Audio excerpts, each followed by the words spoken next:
Thank you so much, firstly, for Thank you very coming to much the for inviting podcast. me. How do I address you? That's a major, major thing. I've like researched and everything.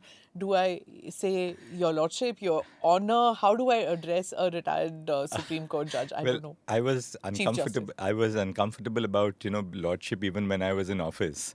So obviously that's completely out. And I think by my first name is fine. No, Everybody my calls me goodness, Dhananjay. that's going to be impossible. But anyway, I just want to know before we get into your judgments and all the controversies and all. I just want to know about how does it feel with retirement and what are your retirement plans?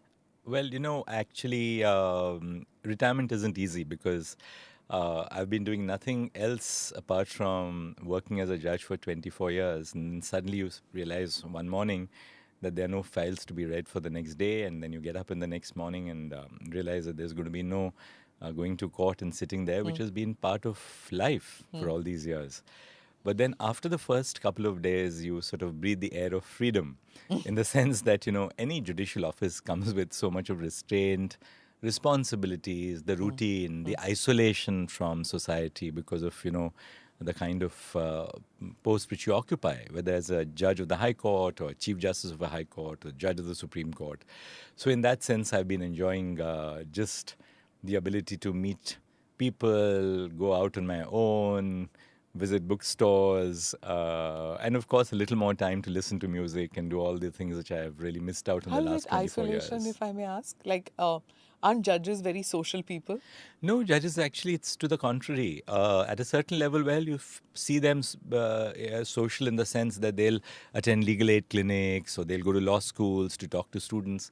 But deep down, you're really very, very isolated because you don't make new friends as a judge. That's at least the policy which I followed. So the only friends which you have are old friends and friends which you make on the bench, colleagues you come close to. But then, as a chief justice, there's another restraining factor which you have, which is that you have to be equal in all your colleagues. So you cannot have favorites among colleagues as well.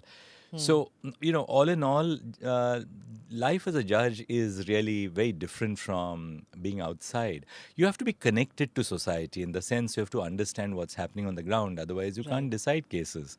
But at a personal level, the number of people you associate with, the kind of people you associate with, is you have to take so much of care because they possibly could be a connect with the case you are deciding.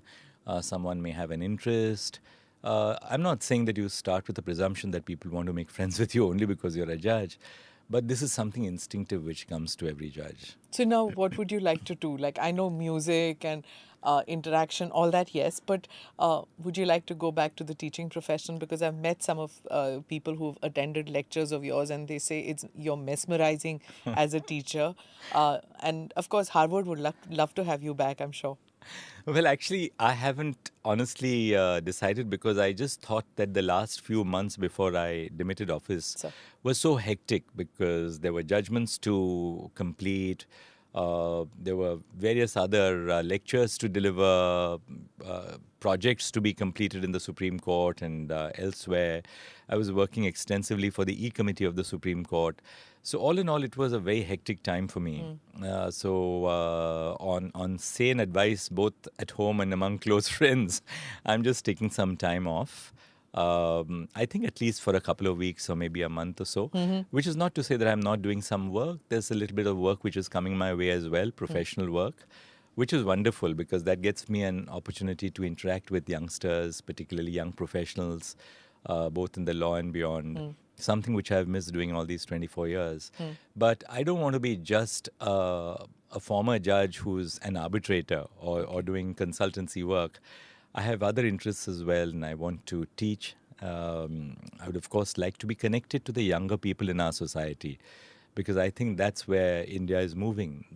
The future and the present, for that matter, is of the young. There's a demographic shift in our society, and I'm enormously inspired when I talk to young people, whether they're my own judicial law clerks, youngsters who come and meet me. So that's something which I'm really looking forward to doing, which is to mentor the young in whichever way I can. I don't want to sound pompous by saying that I'm capable of mentoring young people, But I'd like to spend as much of my time as possible teaching young people.